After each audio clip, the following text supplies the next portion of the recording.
Hello, boys and girls. I know that I've already read The Little Red Cowgirl, but I'm going to read you another, Red Riding Hood.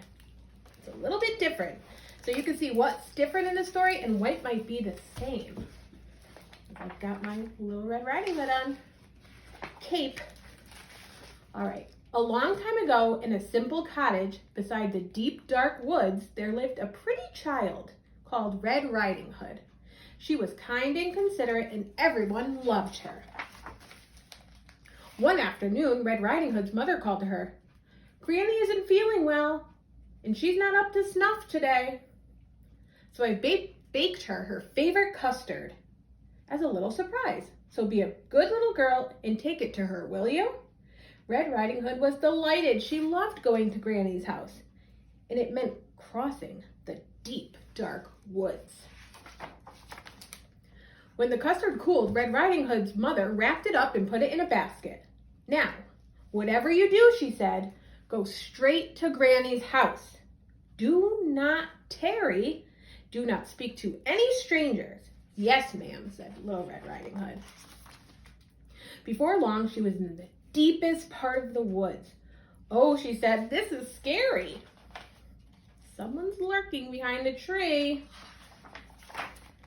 Suddenly, a large wolf appeared. "Good afternoon, my dear," he said. "Care to stop for a little chat?" "Oh, gracious me," said Little Red Riding Hood. "Mama said not to speak to any strangers." But the wolf had such charming manners. "And where are you going, sweet thing?" he said. "I'm on my way to visit my Grammy, who lives in the pretty yellow house on the other side of the woods. She's feeling poorly, and I'm taking her a surprise." "You don't say," said the wolf. Just then, he had a delightful idea. "No reason why I can't eat them both," he thought. "Allow me to escort you," he said. "You never know what might be lurking about."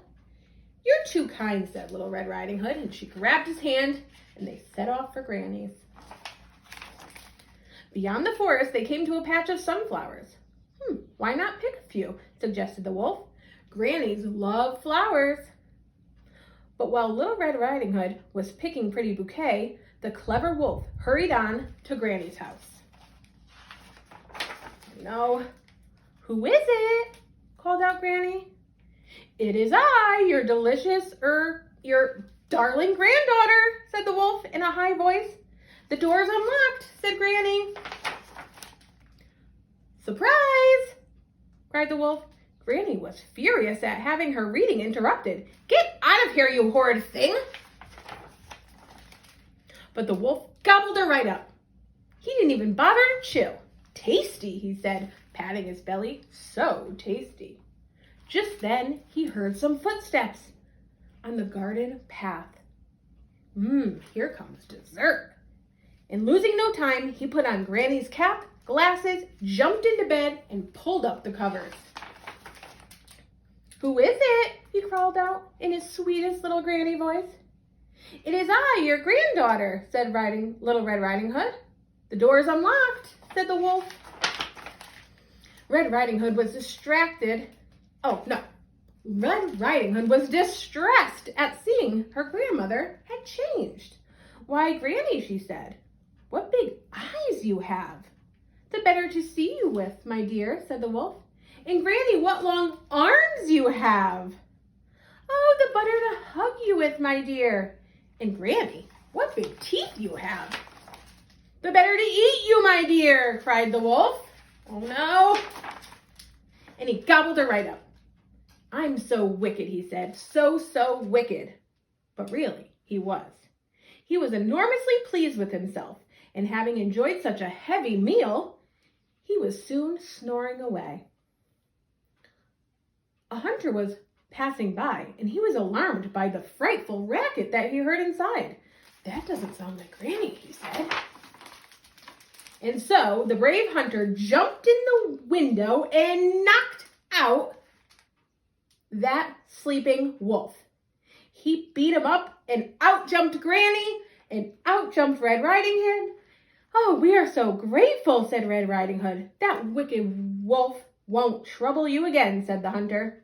It was so dark and scary in there. And I couldn't even read a word, said Granny. Red Riding Hood promised never ever to speak to strangers again, with charming manners or not. And she never did again. But did she? Because it looks like she's talking to someone else. All right, boys and girls, I hope you enjoyed that story for today. It wasn't very silly, but it was still a good story. See you soon.